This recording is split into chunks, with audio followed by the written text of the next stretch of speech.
नमस्कार मित्रांनो, मी Yogesh Mane ignite academy मध्ये तुमचं सर्वांचं स्वागत करतो. मित्रो, तुमची सर्वांची बीएमसीची तयारी चांगली चालली असेल अशी आशा बाळगतो.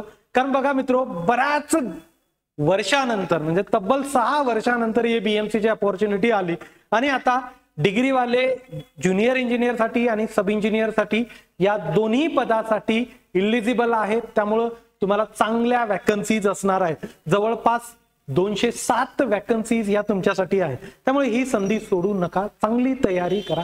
पण तयारी करताना बऱ्याचशा विद्यार्थ्यांचा प्रॉब्लेम काय की सर मेकॅनिकल ब्रांच आहे, इलेक्ट्रिकल जमत नाही.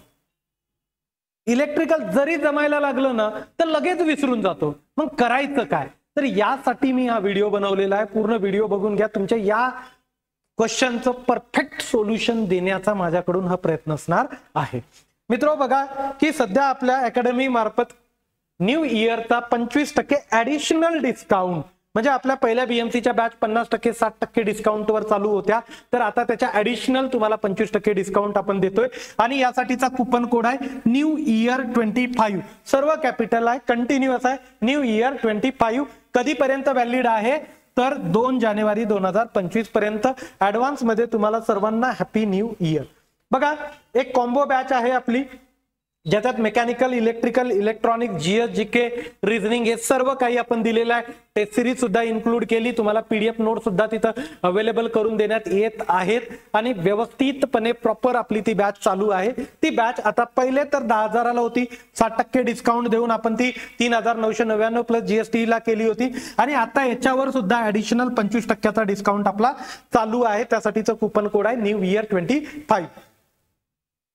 पुढे चला. आता पुढे बघा, आपली ही जी बॅच आहे स्पेशल. काही लोक ऑलरेडी मेकॅनिकल इंजिनिअरिंगची तयारी करून बसले, मग आरटीओ मिळायला असो, महाजन कोला असो की मग ते महाराष्ट्र इंजिनिअरिंग सर्व्हिसेसच्या वेळेस असो, त्यांना फक्त इलेक्ट्रिकल लागतं. तर आपण सेपरेट इलेक्ट्रिकल आणि मेकॅनिकलची सुद्धा सेपरेट बॅच लॉन्च केलेली आहे. स्पेशल इलेक्ट्रिकलची बॅच जी पहिले 4,000ला होती, त्याच्यावर 60% डिस्काउंट करून 1999, आता 25% डिस्काउंट ऍडिशनल मिळतोय तुम्हाला. ओके, तर याच्यामध्ये तुम्हाला अनलिमिटेड व्ह्यू आहे, पीडीएफ आहे, टेस्ट सिरीज याच्यामध्ये इन्क्लूड केलेली आहे पूर्ण आणि एमसीक्यू सेशन सुद्धा मिळणार आहे. तशीच ज्यांना इलेक्ट्रिकल वाले विद्यार्थी आहेत, ट्रान्सको वगैरेची तयारी केली, फक्त मेकॅनिकल लागते, त्यांच्यासाठी सुद्धा स्पेशल मेकॅनिकलची ऍडिशनल 25% डिस्काउंट वाली बॅच केली आपण. त्यामध्ये तुम्हाला टेस्ट सिरीज सुद्धा अवेलेबल होत आहे. जीएस जीके ची सुद्धा बॅच, त्याच्यावर आपण 25% डिस्काउंट ऍडिशनल देतोय. पहिल्या 50%च्या ऍडिशनल मध्ये तुम्हाला ते मिळणार आहे. त्याच सोबत रिझनिंगची सुद्धा बॅच आहे.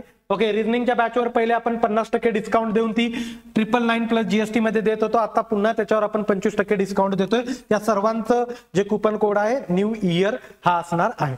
आता सर्वात महत्वाचा जो प्रश्न होता, सर इलेक्ट्रिकलचं काय? राईट, इलेक्ट्रिकलचं काय? पहिला तर कळतच नाही. मुळात पहिला क्वेश्चन काय की कळतच नाही, काय चाललं हे समजत नाही. राईट, काय रीड करतो हे समजत नाही. हा बऱ्यापैकी होऊ शकतो, कारण मेकॅनिकल वाल्या विद्यार्थ्यांना इलेक्ट्रिकलची सवय नाही. थोडं बहुत आपण फर्स्ट इयरला इंजिनिअरिंगच्या करत असतो. राईट, मेकॅट्रॉनिक्स वगैरे मध्ये थोडासा पार्ट आपल्याला इलेक्ट्रॉनिक्सचा वगैरे झालेला असतो, पण ऍक्च्युअल मध्ये कळत नाही एक गोष्ट. आणि जरी थोडंफार कळालं, जे सेल्फ स्टडी करतात त्यांना आणखीन जास्त इश्यू येतो, कारण ते वाचून रीड करून समजून घ्या. आता जे रवींद्र सरचे क्लासेस करायले ऑलरेडी आपल्याकडे, त्यांना ते बऱ्यापैकी समजून सांगतात, तरी पण थोडंसं कॅच करायला कधीतरी अवघड जातं. राईट, आणि जरी गेलं, सगळं ओके झालं, सर तयारी केली होती, पण काय होतं की माझ्याकडून ते विसरलं जातं. राईट, तर अशा विद्यार्थ्यांना सरळ माझं एकच सांगणं आहे की बिलकुल टेन्शन घेऊ नका. का टेन्शन घेऊ नका की 2-3 वेळेस तुम्ही कंटिन्युअस रिवाइज तर करत चाललेच ना हँड रिटन नोट्स. सर्वात महत्वाची गोष्ट काय, तुम्हाला हँड रिटन नोट्स ज्या आहेत तुमच्या त्या रिवाइज करायच्या आहेत. राईट, कुठलं तरी प्रिंटेड कंटेंट रीड करत बसायची तशी गरज भासणार नाही. तुम्ही फक्त आपल्या हँड रिटन नोट्स रिवाइज करा आणि हे समजून घ्या की क्वेश्चन कशा टाइप मध्ये यायले. जसं की आता फंडामेंटलचं होतं, force between parallel plate capacitor. या 2 पॅरलल प्लेट कॅपॅसिटर मधला फोर्स 1-2दा फॉर्म्युला बघितला की ते विसरत नाही. काही गोष्टी विसरतात, पण त्या विसरल्या म्हणून आपण पूर्ण नाही बिलकुल आता मी डिप्रेस झालो, आता काहीच करत नाही, हे लक्षात घ्या की विसरल्या तरी त्या गोष्टी रिवाईज करता येतात. आणि तुम्हाला विसरत जरी असेल ना तर बऱ्यापैकी म्हणजे तुम्ही चांगलं जर तयारी केली, विसरून जरी बऱ्यापैकी कंटेंट गेले तरी तुम्ही 50% पेक्षा जास्त इलेक्ट्रिकल सहज सॉल्व्ह करू शकता, प्रोव्हाइडेड की तुम्ही रीड करत आहात, व्यवस्थित प्रिपरेशन करत आहात, क्लासेस रेग्युलरली अटेंड करत आहात, कुठला पोर्शन सोडत नाही, पोर्शन सोडत बसू नका.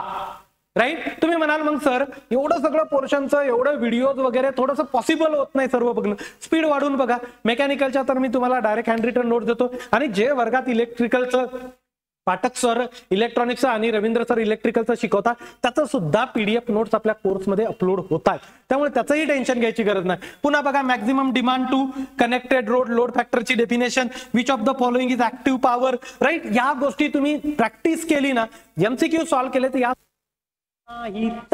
राईट. कारण एक्झाम मध्ये जरी आता आपल्याला वाटतं ना नोट्स वाचताना मी विसरलो, भास होतो आपल्याला की हेही कंटेंट व्हॅनिश झालं तेही कंटेंट व्हॅनिश झालं, पण जर तुम्ही प्रॉपर एमसीक्यू लावत असाल, मॅक्झिमम एमसीक्यू लावण्याचा प्रयत्न करा, ते कंटेंट विसरलं जाणार नाही. क्वेश्चन बघा ना तुम्ही, कलर ऑफ मर्क्युरी लॅम्प हे तुम्ही 10 वेळेस बघितलेलं राहतं, तर आपल्याला वाटतं की यार विसरलो मी, पण जेव्हा एक्झाम मध्ये ते ऑप्शन दिसतं ना ते क्लिक होत जाणार.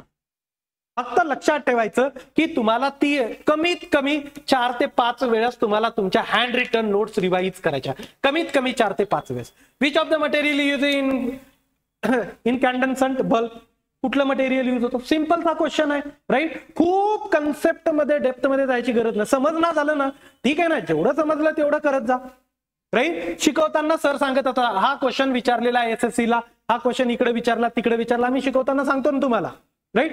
ते कंटेंट लक्षात ठेवा, प्रत्येक गोष्ट मला लक्षातच ठेवायची आणि मला रटायचंच, हा हट्ट सोडून द्या. एखादे नाही राहत ना लक्षात पहिल्या रिडिंग मध्ये, जाऊ द्या ना, दुसऱ्या रिडिंग मध्ये कव्हर करा, तिसऱ्या रिडिंग मध्ये कव्हर करा, नाहीच कधीच लक्षात नाही राहू, सोडून द्या तो कन्सेप्ट तेवढा. राईट. त्याच्यात एखादा फॅक्च्युअल क्वेश्चन विचारू शकतात, इझी क्वेश्चन विचारू शकतात, तेवढा रटून ठेवा, तेवढा रिवाइज करा. तो हट्ट आहे ना एकदम 100% झालं पाहिजे. बघा टॉपरचं सुद्धा 100% होत नसतं, कधी 100% प्रिपरेशन नावाची गोष्टच एक्झिस्ट करत नाही मला जर विचाराल तर. राईट. 100% प्रिपरेशन नावाची गोष्ट एक्झिस्ट करत नाही. नोट्स मधलंही तुम्हाला म्हणत असतो ना आम्ही की नोट्सला कंटिन्युअसली रिवाइज करा, नोट्स मधलं कंटेंट सुद्धा तुमचं 100% व्यवस्थित प्रॉपरली होत नाही. आपला प्रयत्न असतो की तो 100% करायचं, म्हणून मी तुम्हाला म्हणतो ना की खूप बुक्स रीड करत बसू नका, तेवढा वेळ सुद्धा नाही आहे आणि काय होतं की तेवढं तुम्हाला लक्षात ठेवणं सुद्धा मुश्किल होत जातं. राईट. जे एमसीक्यू तुम्हाला वाटतं की खूप विसरले जातात तिथं स्टार करा, नोट्स मधलं काही कंटेंट जे नेहमी विसरलं जातं तिथं स्टार करा, जेणेकरून पुढच्या वेळेस जेव्हा रिवाइज कराल त्याला व्यवस्थितपणे बघू शकता. आणि जे विसरलं जातंय ना त्याला लिहून प्रॅक्टिस करा, 3-3, 4-4 वेळेस रफ मध्ये लिहा. कुठे हँडरायटिंगची स्पर्धा नाहीये आपली की खूप चांगली हँडरायटिंग आली पाहिजे ते. राईट. त्याला हँड रिटन मध्ये चांगलं आपलं रफ मध्ये वगैरे लिहित जायचं, कंटिन्युअसली लिहित जायचं. क्वेश्चन बघा तुम्ही, LED emit the light when it is in. Right. किती सिंपल क्वेश्चन आहे, काय कन्सेप्ट आहे या क्वेश्चन मध्ये. एवढं जरी विचारलं, एवढं जरी लक्षात ठेवलं, इथं कलर लक्षात ठेवला, मटेरियल लक्षात ठेवलं, याच्यात कन्सेप्ट काय, रटायचा कार्यक्रम आहे ना हा. Which semiconductor material gives the blue lines in LED. Right. मटेरियलचं नाव लक्षात ठेवायचं आहे.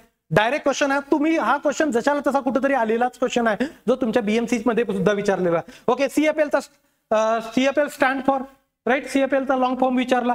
त्यानंतर which cold cathode lamp, which is cold cathode lamp. Right. Material direct विचारलं. Which of the following lamp is use for indications. Okay. हे पण काय कन्सेप्ट थोडे नाही, हे कंटेंट तुम्ही रटलं तरी चालतं. प्रत्येक वेळेस मला एकदम कन्सेप्ट अंडरस्टँड झाला पाहिजे. ते हे एवढ्या शॉर्ट ड्युरेशन मध्ये मेकॅनिकल, इलेक्ट्रिकल, इलेक्ट्रॉनिक्स या 3 मोठ्या ब्रँचच्या सिलेबसला पॉसिबल होत नाही. सेम मेकॅनिकल साठी सुद्धा मी सांगणार आहे, मेकॅनिकलचं सुद्धा इलेक्ट्रिकलच्या विद्यार्थ्यांना की काय इश्यू होतो. आता ट्रान्सको नंतर बीएमसी कसा फोकस करायचा मी सेपरेटली तुम्हाला सांगत जाईल. क्लिअर. त्याचसोबत बघा इन्सुलेटिंग मटेरियल, केबल्स, वायर्स मधलं factor which mostly affect the insulation. त्यानंतर which factor affect the insulation characteristic. Okay. In cable which layer protect from the mechanical injuries. Right. याच्यात असं कोणता कन्सेप्ट आहे बाबा की मला हा कन्सेप्ट होत नाही म्हणून मी इलेक्ट्रिकल सोडून देतो. मी 5-6 वेळेस रफवर लिहित गेलो ना, हे माझ्याच्यानं होईल, मला इथं प्रॉब्लेम येणार नाही, हे लक्षात घ्या. क्लिअर. त्याचसोबत which cable is used 132 kV lines, right? कुठला व्होल्टेजला कुठला केबल? तुम्हाला बघा इन्फॉर्मेशन ओरिएंटेड जास्त क्वेश्चन्स आहेत ना की कन्सेप्ट ओरिएंटेड. त्यामुळे खूप भिवून जायची गरज नाही. सर मला 3 फेज कळतच नाहीये, नाही कळत राहू दे, काय टेन्शन नाही. जेवढं कळतं तेवढं कर, पण ऍटलीस्ट ते करण्याचा प्रयत्न तरी कर मित्रा. कारण काय होतं की त्याच्यातलं जे समजू शकतं, सहज इझिली अंडरस्टँड आहे, ते लोक बाकी लोक तुमच्या कॉम्पिटिटर लक्षात ठेवायले ना, मग तुम्हाला ते ठेवणं गरजेचं. खूप टफ असेल तर मेकॅनिकल वाल्याला इलेक्ट्रिकल लक्षात राहणं थोडंसं कठीण जाऊ शकतं प्रोव्हाइडेड वेळेमध्ये. क्लिअर? त्यानंतर इथेही तुम्हाला इलेक्ट्रिक प्रोटेक्शन मध्ये MCB use for protection against, त्यानंतर what is the full form of MCCB, right? याच्यामध्ये काय तुम्हाला जास्त लक्षात ठेवायचं? Isolator operate in which condition, right? Which of the following is offload device, त्यानंतर which of the following is odd one out, right? याच्यामधलं odd one out तुम्हाला find out करायचं. म्हणजे हे क्वेश्चन कसे आहेत, तुम्हाला कुठल्याही एमसीक्यूच्या बुक्समध्ये हे क्वेश्चन मिळतात. त्यामुळे तुम्ही तुमची थेअरी, मी तुम्हाला सुरुवातीपासून काय क्लिअर केलं की क्लासमधल्या नोट्स आणि त्यानंतर एमसीक्यू लावणं हे अत्यंत गरजेचं आहे. जोपर्यंत हे तुम्ही करणार नाही तोपर्यंत पॉसिबिलिटीज कमी आहे. तुम्ही फक्त थेअरी रीड करत गेले ना, तुम्हाला नेहमी असा भास होणार की माझ्याकडून विसरलं चाललं. ते विसरलं जाऊ नये म्हणून एक पर्याय आहे की तो म्हणजे मॅक्झिमम एमसीक्यू करणं. का? कारण हे जे फॅक्च्युअल एमसीक्यूज आहेत ना, ते तरी तुमचे बनतील, जेणेकरून तुमचा समजा 60% पेपर जो आहे इलेक्ट्रिकलचा तो तुमचा सेपर साइड मध्ये जाईल. काही क्वेश्चन्स तुमचे चुकतील, मान्य आहे. काही क्वेश्चन्स बाउन्सर राहतील, तेही मान्य आहे. खूप कन्सेप्च्युअल क्वेश्चन विचारले गेले तर, पण बरेचसे क्वेश्चन तुमचे इन्फॉर्मेशन ओरिएंटेड आहेत, ते नक्की तुमच्याच्यानं सॉल्व्ह होतील, हे लक्षात ठेवा मात्र. क्लिअर? तर प्रत्येक क्वेश्चन असा आहे ज्याने हे क्वेश्चन, हा व्हिडिओ मी यासाठी घेतोय की ते तुमची भीती निघून जावी, राईट? ऑलरेडी क्वेश्चन्स मी सांगितलेला आहे. Okay, sulphation in lead acid battery is occur due to, त्यानंतर what is the unit of battery cell, then which type of charging in the battery to keep the fresh and fully charge. Okay, त्यानंतर device use for converting DC to AC. काय आहे हो याच्यामध्ये? National building code, हे पण रटायचे आहेत, याच्यातही काही concept नाहीये. Principle of digital instrument, okay, measure is use to measure, right? इन्स्ट्रुमेंटचं कशासाठी, काय कुठलं इन्स्ट्रुमेंट वापरतात ते विचारलं. इलेक्ट्रॉनिक्स मधलंही सोपं आहे, रिपल फॅक्टर विचारला, हा पेवर रेक्टिफायरचा. डायरेक्ट भरपूर लोक रटतात, आणि कुठलं असं बुक नाहीये, कुठलंही एमसीक्यूचं बुक, राईट, ज्याच्यात हे क्वेश्चन नाही. तसं बुक्स फार रिअर आहे. कॉमन क्वेश्चन आहे, खूप कॉमन क्वेश्चन आहे, right? High current carrying capacity diode is called. Clear? त्यानंतर DC coupling which diode is use. त्यानंतर PNP transistor if both junction are reverse bias, then, right? त्यानंतर what is a CMOS, right? याचा long form विचारलेला आहे. किती simple question आहेत रे. बघा, logic गेटवर 5-7 क्वेश्चन विचारले, ते पण एकदम सिंपलचे आहेत, right? Which is output of NOT gate, sorry, which when is the output of NOT gate is high, then when will be the output of XNOR gate is high.